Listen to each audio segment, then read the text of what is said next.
మెదక్ జిల్లాలో ముసుగు దొంగలు రెచ్చిపోయారు. కత్తులతో వచ్చి ముసుగు దొంగలు హల్చల్ చేశారు. కొల్చారం మండలం రాంపూర్ గ్రామ సమీపంలోని అన్నపూర్ణ రైస్ మిల్లులో చోరీ చేశారు. రైస్ మిల్ షట్టర్ ఎత్తి లోపలికి ప్రవేశించిన దొంగలు మిల్లులో ఉన్న 40,000 నగదుని ఎత్తుకెళ్లారు. దాంతో పాటు వాచ్మెన్ సెల్ ఫోన్ సైతం చోరీ చేశారు దొంగలు. రైస్ మిల్ యజమాని మల్లేశం ఫిర్యాదుతో పోలీసులు కేసు నమోదు చేసి దర్యాప్తు చేస్తూ ఉన్నారు.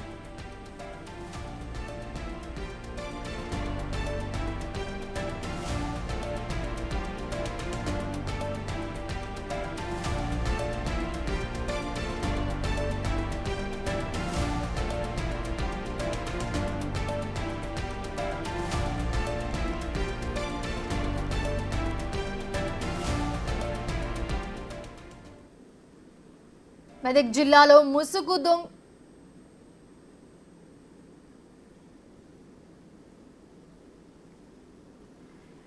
జిల్లాలో ముసుగు దొంగలు రెచ్చిపోయారు. కత్తులతో వచ్చి ముసుగు దొంగలు హల్చల్ చేశారు. కొల్చారం మండలం రాంపూర్ గ్రామ సమీపంలో అన్నపూర్ణ రైస్ మిల్లో చోరీ చేశారు.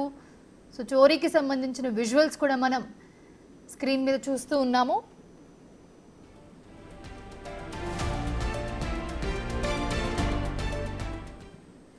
రైట్, ఇదే అంశానికి సంబంధించి మరిన్ని అప్డేట్స్ అందించడానికి మా ప్రతినిధి దుర్గారెడ్డి అందుబాటులో ఉన్నారు. దుర్గారెడ్డి, రైస్ మిల్లులో దొంగతనం చేస్తున్న విజువల్స్ చూసాము. సో ఏంటి, ఎంత దొంగతనం చేశారు ఏంటి? మౌనిష, ఇప్పటివరకు అయితే మెదక్ జిల్లా కత్తులతో ముసుగు దొంగలు అలచల్ చేశారని చెప్పవచ్చు. కొల్చారం మండలం రాంపూర్ గ్రామంలో ఉన్న అన్నపూర్ణ రైస్ మిల్లు అర్ధరాత్రి ఈ ఘటన జరిగింది. రైస్ మిల్లులో పండుకున్న వాచ్మెన్ నారాయణ సెల్ ఫోన్ సైతం ఎత్తుకెళ్లారు. ఆ తర్వాత అక్కడ 40,000 రూపాయలు అంటే ముసుగు దొంగలు తర్వాత మాస్కులు గ్లౌజులు పెట్టుకొని ఏర్పడకుండా వచ్చారు. సీసీ ఫుటేజ్ లో మాత్రం దొంగలు వచ్చిన విజువల్ మనం చూడొచ్చు క్లియర్ గా.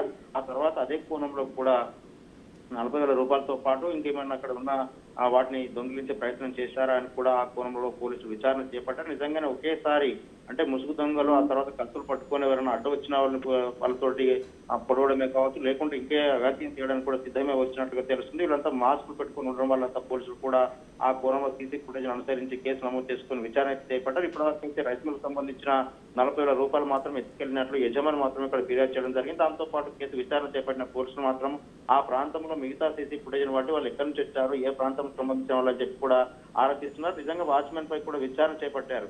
అంటే నిజంగానే సమయానికి పూర్తిగా వివరించి పోలీసులకు కావచ్చు, లేకుంటే యజమానికి కానీ సంబంధించిన వాటిని అనుసరించి లేకుంటే సమాచారం అందించాల్సిన అవసరం ఉంటే తెలుసుకొని ఎత్తుకెళ్లిన తర్వాత కూడా నువ్వు ఎందుకు ఆ సైలెంట్ ఉన్నావని కూడా అతను కూడా విచారణ చేపట్టడం జరిగింది. దీంతో పాటు అక్కడికి వెళ్ళిన తర్వాత యజమాని మాత్రము ముసుగు దొంగలు వచ్చిన సీసీ ఫుటేజ్ మాత్రం పోలీసులకు అందించడం జరిగింది. మనుష ఆ కోణంలో విచారణ అయితే వేగవంతం చేశారు. నిజంగానే మిగతా చోట్ల కూడా దుర్గారెడ్డి, అక్కడున్న వాచ్మెన్ ఏం చెప్తున్నారు అంటే ఆయన చూడలేదా లేకపోతే ఆయనకి తెలీదా? వాచ్మెన్ సెల్ ఫోన్ కూడా ఎత్తుకెళ్లేంత తెలుస్తుంది, సాధారణంగా సెల్ ఫోన్ దగ్గరే పెట్టుకుని ఉంటారు. సో ఆయన వెర్షన్ ఎలా ఉంది, వాచ్మెన్ వెర్షన్?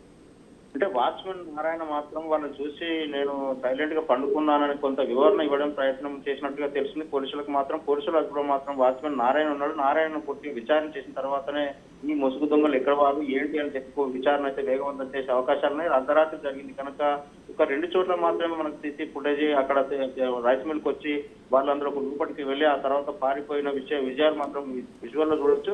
ఆ తర్వాత నారాయణ మాత్రం పూర్తిగా పోలీసులు సహకరిస్తున్నారని చెప్పవచ్చు. నిజంగా దొంగలను పట్టుకునేంత వరకు కాదు, మిగతా వాళ్ళకి ఎవరికి వివరాలు అందించవద్దని కూడా కొంత చెప్పినట్లు మనకు సమాచారం అయితే వస్తుంది. తాను సెల్ ఫోన్ తీసుకుపోయి ఆ సెల్ ఫోన్ డాటా ప్రకారం ఎవరికైనా ఫోన్ చేశారా, లేకుంటే నిజంగా వచ్చిన దొంగలు సెల్ ఫోన్ ఎందుకు ఎత్తుకెళ్లారని కూడా విచారణ చేస్తున్నారు. నిజంగా ఆ cell phone Narayana cell phone నుంచి ఎవరికైనా కాల్ చేసినా రిసీవ్ చేసుకున్నా ఆ విషయాలు మాత్రం తొందరగా పసిగట్టి దొంగలు ఎవరనేది కూడా తేల్చే అవకాశాలు అయితే మనకు కనిపిస్తున్నాయి. మౌనిక, ఈ ముసుగు దొంగల పని పట్టుకునే ప్రయత్నం మాత్రం మెదక్ జిల్లా కొల్చారం సంబంధించిన పోలీసులు మాత్రం విచారణ వేగవంతం చేశారని చెప్పవచ్చు. Mounisha, right, thanks for the updates Durga Reddy.